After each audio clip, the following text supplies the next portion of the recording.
CEO tercinta dan teman-teman hamsterku. Aku tahu kalian ingin sukses dalam hidup. Jadi hari ini aku datang untuk membantu kalian. Pelajaran ini singkat, tapi mungkin akan mengubah cara berpikir kalian selamanya. Pertama-tama, kita akan membahas 3 kebiasaan yang membuat orang tetap miskin. Dan untungnya, mengumpulkan kacang bukan salah satunya. Menurutmu, apa 3 kebiasaan yang membuat orang tetap miskin? Kebiasaan pertama yang membuat orang tetap miskin adalah menyalahkan. Kamu 100% bertanggung jawab atas hidupmu, dan tidak akan ada yang datang untuk menyelamatkanmu.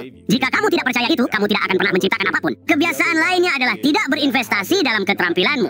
Aku kenal banyak orang yang bekerja keras. Mereka bekerja keras pada pekerjaan mereka, tapi mereka tidak bekerja keras pada diri mereka sendiri. Kebiasaan ketiga, tidak memahami uang. Ini sebenarnya hanya tidak memiliki pengetahuan tentang apa itu uang. Orang itu boros. Mereka tidak mengelola pengeluaran. Tunjukkan aku rekening bankmu, dan akan kutunjukkan keyakinanmu tentang uang. Jadi, menyalahkan, tidak berinvestasi pada diri sendiri, dan tidak memahami uang. Baiklah, aku sedang berinvestasi pada diriku sendiri sekarang. Dimulai dengan roda yang lebih bagus. Investasi jangka panjang, bukan? Kapankah momen yang membuka mata itu bagimu ketika kamu menyadari? Jika aku punya lebih banyak uang, seluruh hidupku akan berbeda. Hidup punya cara licik untuk mencekik kita kadang-kadang, dan itu mempengaruhi pilihan kita jauh lebih daripada yang kita sadari. Mari kita lihat klip berikutnya ini, dan lihat seberapa dalam cengkraman itu bisa terjadi. Ketika kamu tidak punya uang, kamu tidak sadar. Seperti, coba bayangkan, jika seseorang meraih lehermu dan mencekiknya, apa satu-satunya hal yang kamu pikirkan? Apakah oksigen? Benar kan? Mendapatkan oksigen gratis? Bagaimana caranya bisa mendapatkan lebih banyak? Mendapatkannya secara gratis. Tapi kamu tidak memikirkannya saat ini, karena kapasitasnya berlimpah. Itu tidak ada dalam pikiranmu. Tapi yang tidak kamu sadari adalah ketika hidupmu kekurangan uang, itu selalu menjadi fokus. Aku akan melakukan itu untuk anak-anakku. Tapi aku tidak bisa. Aku ingin sekali pergi berlibur, tapi aku tidak bisa. Aku ingin melakukan hal yang kuinginkan. Aku muak dengan pekerjaan yang tidak memuaskan ini, tapi aku tidak bisa. Aku ingin sekali berada di setiap pertandingan bisbol, tapi tidak bisa. Semua itu bermuara pada uang. Aku tidak peduli apa yang dikatakan orang. Jika kamu punya uang, kamu bisa mengendalikan keputusanmu. Kamu bisa mengendalikan kegiatanmu. Jadi aku tidak menyadari bahwa aku menghabiskan begitu banyak waktu dalam hidupku dengan keterbatasan. Tapi itu karena uang, dan aku melihat begitulah cara orang tuaku hidup. Aku tidak bisa pergi ke pertandingan bisbol. Aku tidak bisa memasang jendela di bagian belakang mobil. Kami harus diusir dari trailer ini karena kami tidak punya apa? Kami tidak punya uang. Ingin aku mengatakan bahwa kita hidup di dunia yang sempurna, bahwa kita tidak perlu uang untuk membuat kita memiliki pilihan dalam hidup. Tapi dalam kebanyakan kasus tidak seperti itu. Maksudku, ketika biji bunga matahari langka, aku memang fokus untuk mencari lebih banyak. Tentu saja. Tapi serius, benar kata orang.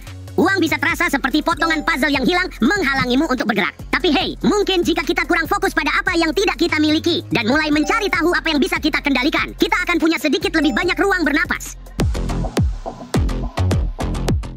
Aku telah menerima berbagai nasihat keuangan. Pernah seseorang mengatakan kepadaku, jika kamu menyimpan kacangmu pada anjing, kamu tidak akan pernah kelaparan.